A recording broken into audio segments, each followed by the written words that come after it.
The call came on a Thursday afternoon in late June from a number with a Costa Rica country code, which I recognized because I had been tracking the international charges on my credit card statement for the past 8 days, and had developed a familiarity with the prefix that I had not previously possessed.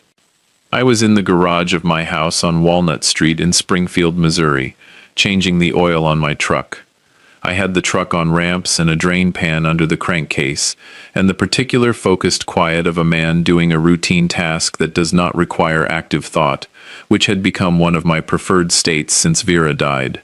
Routine tasks, hands occupied, mind available for whatever it needed to work through, without being directed at anything specific. The phone showed my son's name. I set down the wrench. I answered. He said, "Hey, Dad." He said it with the specific lightness of a person on vacation, the slightly elevated energy of someone who has been in 78-degree weather, with room service for 8 days, and whose concerns have been successfully narrowed to what they want for dinner. I said, "Hey," back. He said, "So Brianna and I have been talking. We love it down here. The resort is incredible, everything's been perfect, and we were thinking, what if we extended a few more days, just through Sunday? The room's available, I already checked." I said nothing. He said, "Your card's still linked to the room, right? It would just be the extra 3 nights, probably another $1,200 or so. Not a big deal. Your card is still linked to the room, right? Not, would you be willing to cover a few more nights? Not, I'll pay you back, I promise. Not even, is that okay with you?" A statement with a question mark at the end. An assumption dressed as a question. A man on his honeymoon in Costa Rica, calling his father to confirm that the vehicle he was riding in was still fueled and available, the way you call to confirm a reservation you made without asking. I said nothing for a moment, long enough that the silence had its own specific weight. Then I said, "I hope you two are having a wonderful time." I ended the call. I sat in my garage with the truck on the ramps and the drain pan under the crankcase and the wrench in my lap, and I looked at the wall above my workbench where I had hung a photograph of Vera and me from our 35th anniversary, the two of us on the back porch with the garden behind us in August, and I thought about what she would have said about this moment if she had been standing in the garage with me. She would not have said much. That was not her way. She would have looked at me with the specific patient expression she used when I already knew the answer to a question I was still working up to asking myself, and she would have waited for me to get there. I was already there. I picked up my phone, and I called the resort in Costa Rica. I asked for the reservations desk. I told them I was the card holder on file for the room registered to Mason Hutchins, and that I needed to remove my payment method from the reservation, effective immediately. The woman on the phone was professional and efficient, and asked me to confirm the last 4 digits of the card and the billing zip code, which I did. She told me the card had been removed, and asked if I would like to provide an alternate payment method for the remaining nights of the original reservation. I said the guests would need to provide their own payment at checkout. She said she would note the reservation accordingly. I thanked her. I set the phone down. I finished the oil change. I cleaned up the garage. I made dinner. I watched the news. I went to bed at 10 o'clock and I slept without difficulty, which is the thing that happens when you have made a decision you should have made a long time ago and have finally made it. At 7:14 the next morning, my phone rang. The same Costa Rica country code, but a different number. Brianna's cell. She was not using the lightness of vacation voice. She was using the voice of someone who had been at a hotel checkout desk for approximately 30 minutes and had exhausted the options that did not involve calling the father-in-law. She said some things. They were specific, and they were loud, and they contained several observations about what kind of person I was, and what I had done, and what I needed to understand about how families worked. I let her finish. Then I said, "Good morning, Brianna. I hope the rest of the trip was lovely." She said more things. I said, "Mason has my number. Have him call me when he's ready to talk." I ended that call too. I made coffee. I sat at the kitchen table on Walnut Street in Springfield, Missouri, and I looked at the morning light coming through the east window, and I thought about the ledger in the second drawer of my desk in the study, which I had been keeping for 3 years, and which I had updated for the last time the evening before the wedding, and I thought about what the next few days were going to look like, and I thought about Vera. I thought about what she would have done, and then I thought about what I was going to do, which was the same thing she would have done, just several years later, and at a much higher cost. My name is Earl Hutchins. I am 68 years old. I live in Springfield, Missouri, and what happened in that hotel in Costa Rica was not the beginning of the story. It was the end of a very long middle section, and the beginning of something that was overdue. Welcome to True Story. Before we get into all of it, if this situation sounds even slightly familiar, if there is a version of this inside your own family that you have been watching build for longer than it should have been allowed to build, I want you to know about Ironclad. It's a 75-page system built for exactly this. The Legacy Shield inside Ironclad walks you through the exact process of documenting your assets and your intentions so clearly that nobody can dispute them. Not in court, not in a family argument, not at a hotel checkout desk in Costa Rica. The Toxler Relative Boundary Blueprint gives you word-for-word scripts for the conversations you need to have with the person who has been treating your generosity as a permanent line of credit. Scripts that are direct without being cruel, and that create a record of what was said and when. The Family Protection Vault covers every legal document your family needs before a crisis forces the issue. Power of attorney, signature protection, the paperwork that keeps what you built where you put it. And Raised Right is the system for making sure the next generation understands that money is not a given, and that what's been built has to be earned to be kept. 75 pages. 3 fillable templates, $8.99 today, half off the regular price, and the link and QR code are both on screen right now. Now let's go back to the beginning. I built Hutchins General Contracting in Springfield, Missouri in 1986, starting with a pickup truck, a wheelbarrow, and a commercial license I had earned by working for a concrete contractor in Nixa for 7 years, before I understood enough about every aspect of the business to run one.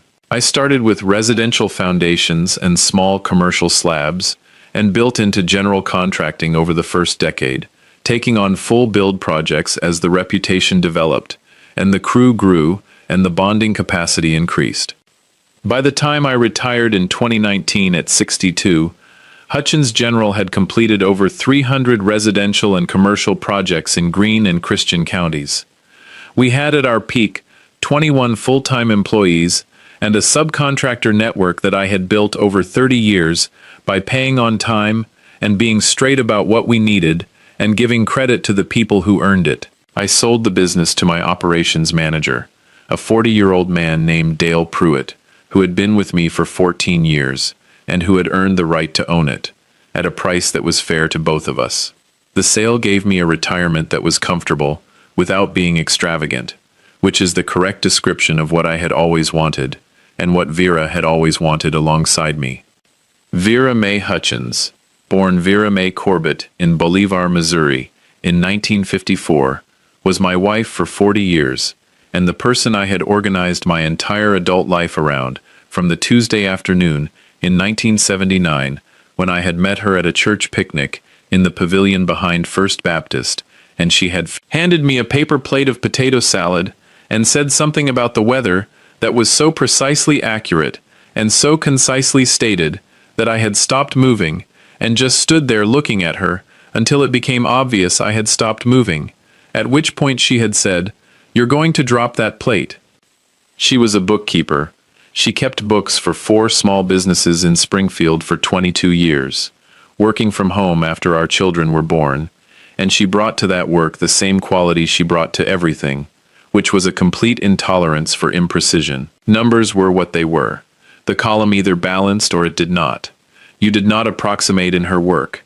You found the error and you corrected it, and you did not move forward until the correction was documented. She kept the family books with the same rigor. Not obsessively, not in a way that made money the center of the household's emotional life, but with the specific steady maintenance of someone who understood that the difference between knowing and not knowing your financial position was the difference between choosing your future and having it chosen for you. Every year she produced a 1-page summary of where we were, what we had, and what the trend line was looking like. She showed it to me every January over coffee at the kitchen table, and we talked about it for an hour, and then she filed it, and we went on with the year. What I did not know until I sat with her books after she died was that she had been maintaining a separate column, a column I had not been shown at the January coffee table meetings, a column that dated back to 2001, and that recorded, in her precise handwriting, every dollar that had moved from our household to Mason's situations over 22 years. She had not hidden it from me. It was in the books, clearly labeled, accessible. She had simply never directed my attention to it, because directing my attention to it would have required a conversation that she had decided, for reasons I have spent 3 years trying to understand, was not the right conversation for us to have while she was alive. I think she did not want me to have to choose between the number and my son while she was there to manage the situation in the middle. I think she understood that her presence was a buffer, a translator, a way of keeping both things true at the same time. I think she believed, with the patience that was her most characteristic quality, that Mason would find his way to a different place eventually, and that her job was to keep the books accurately, so that when eventually arrived, I would have the complete picture, rather than the edited one. Eventually arrived in June of 2023, 8 days into a Costa Rica honeymoon, with a question about whether my card was still linked. She died of a cardiac event in April of 2020. Quickly, as those things go, which is the mercy in it, and I have already said what I need to say about that kind of loss and its residency in a house, and I will not repeat it here, except to say that what she left me, in addition to the photograph on the garage wall, was the books. The complete, precise, unambiguous books of the family's financial life, maintained in her handwriting up to the week she died, and a column in those books that told me everything I needed to know about the situation I had been inside for 22 years. Those books were where I found the full picture of Mason. I had 2 children. Nora was 33, lived in Kansas City where she worked in hospital administration, called on Tuesday and Thursday evenings without variation, came home for the holidays, and for no particular reason, when she felt like it, and did not require a reason. She had her mother's precision and her mother's economy of language. She had also, over the preceding several years, said to me, in various careful framings, that she was worried about how much I was carrying for Mason, and that she thought I should think about whether the carrying was serving him or just making it possible for him not to serve himself. I had heard her. I had been slower to act on it than she deserved. Mason was 36. He worked in what he described as marketing consulting, which had been the description since 2014, and which had never produced a W-2 that indicated the consulting was producing meaningful income. He lived in a 2-bedroom apartment in Springfield that I had been supplementing the rent on since 2018, $250 a month, consistently, which over 5 years was $15,000.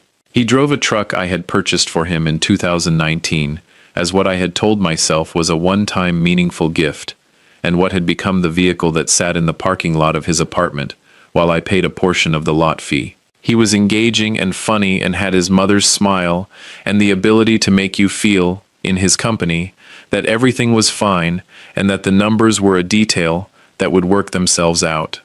The numbers were not a detail, and they were not working themselves out. Mason had borrowed money from us for the first time in 2007, when he was 20, and had a car repair bill he could not cover. That loan was $2,000, and he had repaid it within 4 months, which established, in my mind, a precedent for how these arrangements worked. The precedent was wrong. The 2007 loan was the only one that had ever been repaid in full, and on the timeline he stated, every subsequent arrangement had been partial or deferred, or quietly reclassified, by the passage of time, from a loan into something else. In 2011, he had borrowed $6,000 for what he described as a business investment in a landscaping operation that a friend of his was starting. The landscaping operation had not started. The $6,000 had gone somewhere that Mason was vague about when I asked, which I had asked once, and then had not asked again, because the asking produced a specific kind of discomfort in him that I had not wanted to produce. In 2014, he had borrowed $9,000 for a down payment on an apartment he was moving into with a girlfriend. A move that made sense at the time, and that became 14 months later, when the girlfriend was gone, and Mason was asking about the rent supplement, a down payment on an arrangement rather than a transitional expense. In 2017, he had borrowed $12,000 for what he had described as a career pivot investment, a certification program in digital marketing that he had completed, and that had not produced the pivot it was supposed to produce, but that had produced, approximately 8 months later, the marketing consulting description that had been his professional identity ever since. I was not tracking all of this with the precision Vera was tracking it. I was tracking it the way fathers track things about their children, which is with a combination of memory and hope and the consistent willingness to believe that the next thing will be the thing that changes the trajectory. That is not a flaw. That is what parents do. The flaw is in letting it continue past the point where the evidence has made the trajectory clear and the belief has stopped being hope and started being something closer to denial. Vera's books made the trajectory clear.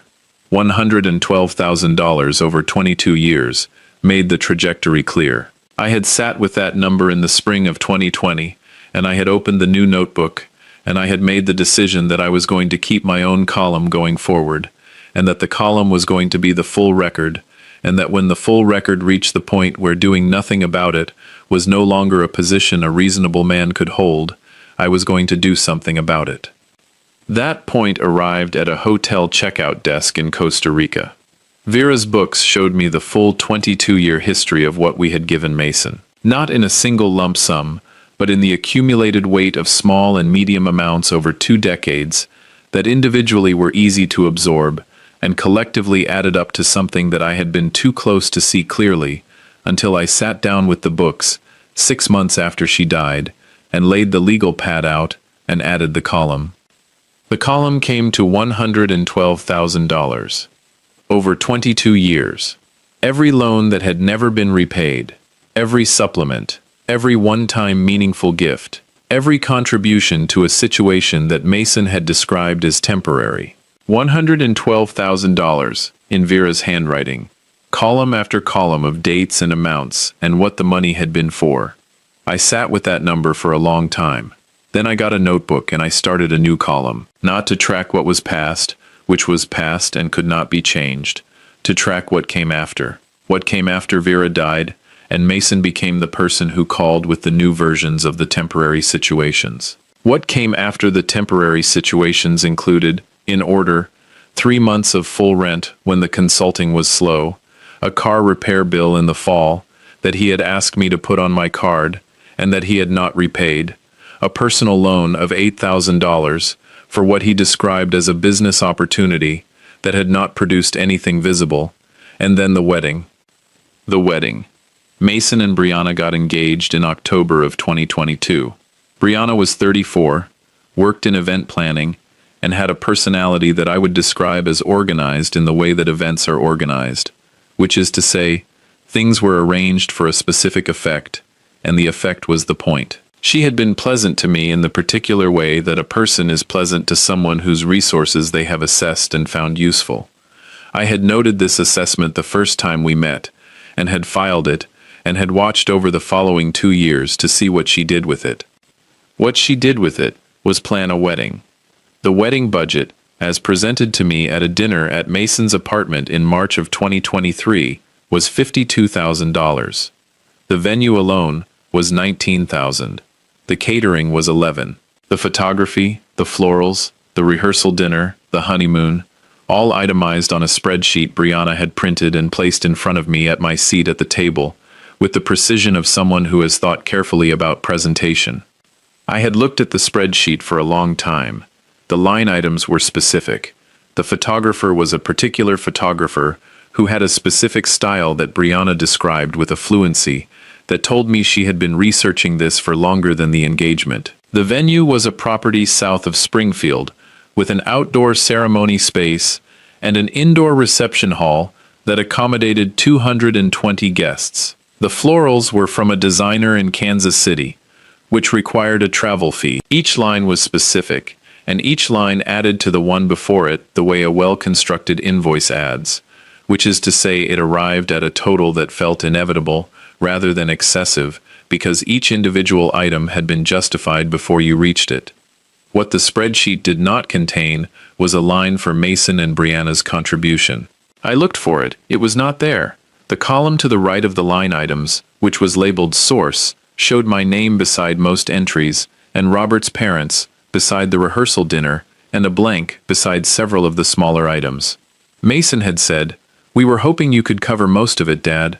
Robert's parents are contributing 10 from their side. We can put a few things on the card, but the bulk of it is going to need to come from you." The bulk of it.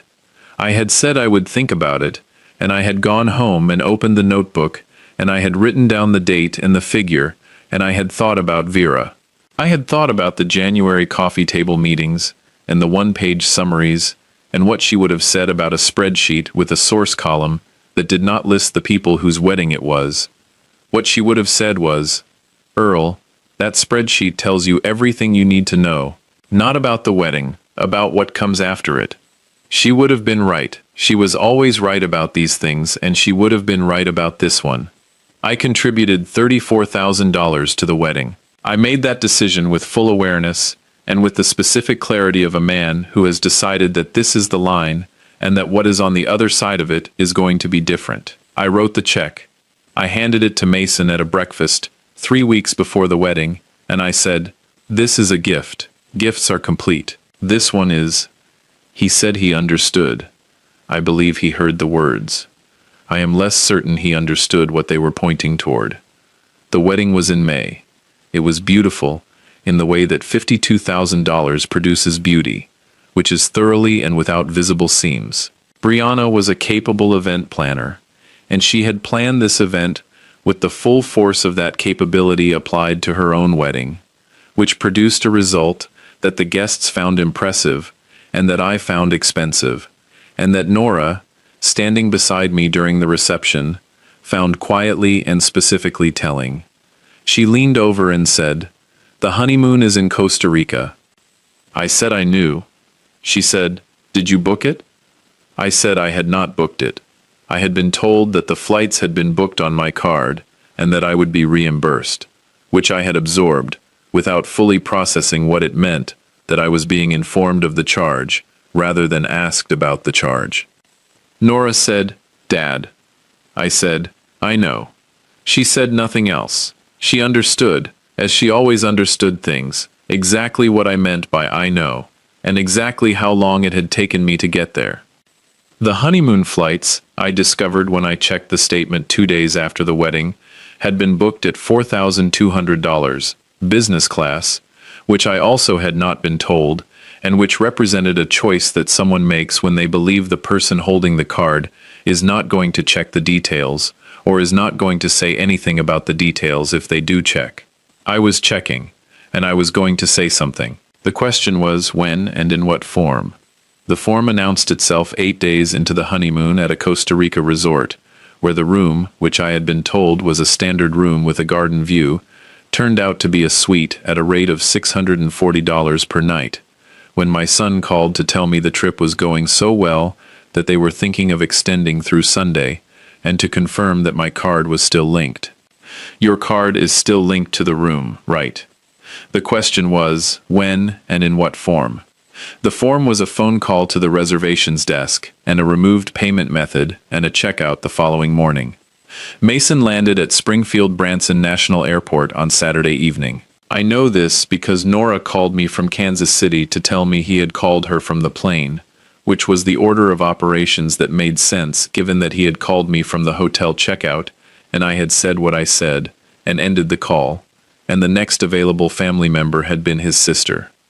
Nora said he was upset. She said Brianna was extremely upset. She said they had been required to pay for the additional nights they had stayed after Thursday on their own credit card, which had handled 2 of the 3 nights before reaching its limit, and that the final night had been covered by a credit card in Brianna's mother's name, reached by phone from the Costa Rica resort's lobby. She said, "He wants to come over tonight." I said, "Tomorrow is fine. Tell him tomorrow afternoon." She said, "Are you okay?" I said, "I'm clear. That's what I am right now." She said, "Mom would be proud of you for doing this. She'd also say you should have done it sooner." I said, "I know that too. He came on Sunday at 2 in the afternoon. He came alone, which told me that either Brianna was too upset to come, or he had decided to do this part without her, and I thought the latter was more likely, and was the right call, whatever his reasons for making it. He looked the way a 36-year-old man looks when he has spent 3 days in a Costa Rica hotel, working out how he is going to have a conversation he has not had before, and has arrived at the conversation still not fully certain how to have it. He looked younger than 36 in the specific way that people look young when they are about to learn something they should have learned earlier. I had the ledger on the kitchen table, not confrontationally positioned. Just there, the notebook with the new column, sitting beside my coffee mug in the ordinary way that things sit on kitchen tables when they are part of the room, rather than being produced for effect. He sat down across from me. He looked at the notebook. He looked at me. He said, "What is that?" I said it was a record I had been keeping since his mother died. I said it was a column of dates and amounts and what the money had been for. I said it started in May of 2020 and ended with the entry I had made the Thursday evening I called the hotel in Costa Rica and removed my card from the reservation. He said, "Dad." His voice had the specific quality of a person beginning a sentence they do not know how to finish. I said, "I'm not going to read it to you. It's there if you want to look at it. What I want to tell you is what it adds up to, and what I've decided." He did not reach for the notebook. He looked at the table. I said, "Since your mother died, not counting the wedding, I have given or lent you $41,300 over 4 years. That number does not include the 22 years before that, which is in your mother's books, and which I have also read. It is just the 4 years since April of 2020. It includes the flights to Costa Rica, which were booked on my card without my prior agreement, and at a class of service I was not told about, and it includes the 8 nights of the original reservation at the resort at $640 per night, which was also not what I had understood when I was told there would be flights and a room." He said, "The suite was Brianna's idea. She found an upgrade deal, and she thought." I said, "Mason, I'm not asking you to account for each item. I'm telling you what the column adds up to, and what I've decided. The items are not the issue. The pattern is the issue." He was quiet. He pulled his coffee cup toward him and held it with both hands, but did not drink from it. Outside the kitchen window, the backyard was doing its ordinary July thing. The garden Vera had planted producing its midsummer fullness in the way it always did, reliable and specific, and completely indifferent to what was happening inside the house. I said, "Your mother kept books for 22 years on this family. She kept a column I had not seen until she was gone. That column, from 2001 to 2020, came to $112,000. She did not hide it from me. She simply did not direct my attention to it. I have spent 3 years thinking about why she didn't." He looked up. I said, "I think she believed you would find your way to a different place. She was a patient person, and she was a believing person, and she gave people enormous room to become what they needed to become. That was a quality I loved in her. It is also the quality that allowed a column to run for 22 years and reach $112,000 before anyone said the number out loud." He said, "Mom never said anything to me." I said, "No, she didn't. That was her choice, and I'm not criticizing it. I'm explaining the context for my choice, which is different. My choice is that the column ends, not because I am angry, and not because I don't love you, and not because I want you to fail. My choice is that a man of 68 years with a specific retirement that he built carefully over 40 years cannot continue to treat that retirement as a resource for situations he was not told about and was not asked about. The card thing in Costa Rica was not the cause. It was the confirmation. It confirmed that the arrangement had become an assumption, and I am not willing to be an assumption." Mason was quiet for a long time. Long enough that the kitchen settled into the particular silence of a room where something important has been said, and is sitting in the air. He said, "I've always known you'd cover things. I didn't think about it as an assumption. I thought about it as family." I said, "Family is a relationship. What we've had around money is an arrangement. Those are different things, and I should have been clearer about the difference a long time ago. That's my part in this. I am being clear about it now." Quick pause, because I know that if you're watching this, part of you is counting the number in that ledger and thinking about your own version of it. The amount you've given that was never asked for, just expected. The arrangement that started as temporary and never ended. If that's where you are right now, Ironclad's Toxwell Relative Boundary Blueprint is the section built for exactly this moment. Not after the crisis, but before the next ask comes. It gives you the word-for-word scripts for the conversation, where you establish what changes and why, the documentation process that creates a record of what was agreed going forward, and the specific language that closes the open accounts without closing the relationship permanently. The legacy shield makes sure what you've built is protected before someone's assumption about it becomes their plan, and the family protection vault covers the paperwork that means nobody can access what you haven't authorized them to access. Ever. 75 pages.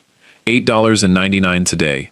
Half off. Link and QR code are both on screen. This is the one to get before the next call comes. Now let me finish this.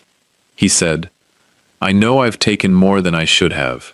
It was the first honest sentence he had said to me in this conversation, and possibly in several years, and it had the specific quality of something that has been held for a long time being set down. Not full confession, not complete accounting, but honest in the way that first steps are honest, which is that they are the real thing even if they are only the beginning. I said, "I know you know. I think you've known for a while. I think your mother knew, and I think she was hoping it would find its way to a different place on its own, and I think it did not find its way there." He said, "She never said anything to me about it." I said, "Your mother gave people the space to become who they needed to become. She was patient about it and she was generous about it. I've been the same way. We both were. What I'm telling you now is that I've run out of patience in the specific way that has nothing to do with anger. It has to do with arithmetic." He looked up from the table. I said, "The arithmetic is this. I am 68 years old. The retirement I have is the retirement I have. I built it carefully over 40 years, and I am not in a position to continue treating it as a resource for situations I was never fully told about. The card is removed from the hotel. The monthly supplement to the rent ends at the end of July, which gives you 60 days. The truck note that's in my name needs to be refinanced in your name or sold within 90 days. These are not punishments. They are the correct accounting of a situation that has been incorrectly accounted for a long time." He said, "What about the wedding?" I said, "The wedding was a gift. Gifts are not repaid, but they are also not repeated at that scale, and I want you to understand that clearly going forward." He said, "Brianna is not happy with you right now." I said, "I know. She can take the time she needs. My door is not closed to either of you, but the account is." He sat for a while longer. We talked about some other things, the way people talk around the edges of a large thing after the large thing has been said. I poured him a cup of coffee and he took it, and we sat at the table together in the kitchen, where he had grown up eating breakfast and doing homework, and where Vera had kept her books at the corner desk that was still there, still her desk, still with her handwriting visible on the notepad she had left beside the calculator. He asked about the notepad once, a couple years after she died. I had told him she had left it mid-calculation, and I had not wanted to erase what she was working on. He had looked at it for a moment and not said anything, which was the right response. Before he left, he said, "I'm sorry about Costa Rica, Dad. The card thing, I shouldn't have called it that way." I said, "No, you shouldn't have." He said, "I think I've been calling it that way for a long time without saying it out loud." I said, "I think that's right." He left. I watched his truck, my truck, technically, until the refinancing went through, pull out of the driveway and turn onto Walnut Street and disappear in the direction of his apartment. I stood in the doorway for a moment, and then I went back to the kitchen, and I closed the notebook, and I put it in the second drawer of the desk in the study, and I made myself dinner. Nora called at 7. She said, "How'd it go?" I said it had gone the way it needed to go. She said, "Did he understand?" I said, "He understood enough. The rest will take time." She said, "Mom would have said that's the most you can ask for in one afternoon." I said, "She would have had a more specific way of putting it." She said, "She would have said, Earl, you can only pour what's in the pitcher. You let the boy refill his own." I said that was exactly what she would have said. The rent supplement ended in July as I had said it would. The truck was refinanced in Mason's name in August, which required him to put it on a payment plan at a higher rate than I had been paying, which is the cost of the credit history that 7 years of not building your own credit produces. He managed it. He is managing it. Brianna called me in September. She was not screaming. She said she wanted to understand my perspective on what had happened, and I said I was happy to share it, and we talked for 40 minutes, and by the end of the 40 minutes, she understood it, and I understood something about her that I had not fully understood before, which is that a significant portion of what she had been doing in the first year of their marriage was operating on the information Mason had given her about how the family worked, and that information had been incomplete in ways that were Mason's responsibility rather than hers. I told her I did not hold the Costa Rica call against her. She had not made it. She had been in a hotel lobby working out how to pay a bill, and had called the number that seemed most likely to solve the problem. That was not a character flaw. That was problem solving. She said, "He told me you would cover the honeymoon." I said, "He told you that because he believed it. He believed it because I had always covered things. That's the part that was mine to change, and I changed it." She said, "I appreciate you telling me that directly." I said, "Your mother-in-law would have told you directly too. She was that kind of woman." There was a pause. Then Brianna said, "He talks about her, more than I expected." I said, "Good. She was worth talking about." Mason calls on Sundays now. Not every Sunday, because he is 36 years old, and building a life that has more in it than it used to. And Sundays are full in ways they were not, when calling his father was the path of least resistance. But most Sundays, Sundays where there is something to say, and where the something is not about money, which is a new category of Sunday call that I had not had in several years, and that I had forgotten how much I preferred. The ledger is in the second drawer. I have not added any entries to it since the one I made the Thursday evening I called the Costa Rica Hotel. The column is where it is, and it says what it says, and I do not look at it often. It did its job. It gave me the number and the clarity that the number produces when you see it all in one place, and stop managing your awareness of it in pieces. Vera kept that column for 22 years in the books she maintained for this family. She kept it precisely and without judgment, and she did not show it to me until she left it for me to find after she was gone, because she understood, as she understood most things about me, that I was not ready to see it while she was still managing it for us both. She left it the way she left everything important, clearly labeled, organized, and exactly where I could find it when I needed it. I needed it. I found it. I did what she left it there for me to do. 3 years later than ideal, and at considerably higher cost than the earlier version would have required. That is the arithmetic of patience, applied to something it should not have been applied to. The lesson is not that patience is wrong. The lesson is that a ledger exists whether you look at it or not, and the number in it does not stop growing while you are deciding whether you are ready to see it. I looked, I saw, I made the call. If this story hit close to home, if there is a ledger somewhere in your own life that you have been not looking at, an amount that has been accumulating while you told yourself it was temporary, don't wait for the Costa Rica call.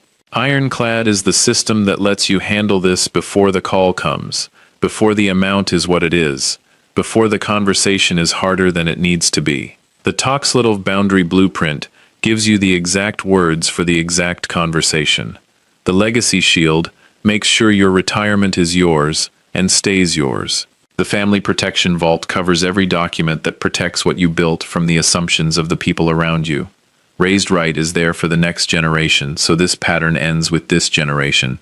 75 pages, 3 templates you can fill out tonight. $8.99 today, 50% off. Link and QR code are both on screen right now. Get it done. The ledger doesn't stop while you're thinking about it. And if this story stayed with you, drop a comment below and tell me which moment hit you the hardest. Hit that like button, subscribe if you are not already here, and I will see you in the next one. True Story uploads every week. Subscribe and hit the bell so you never miss one.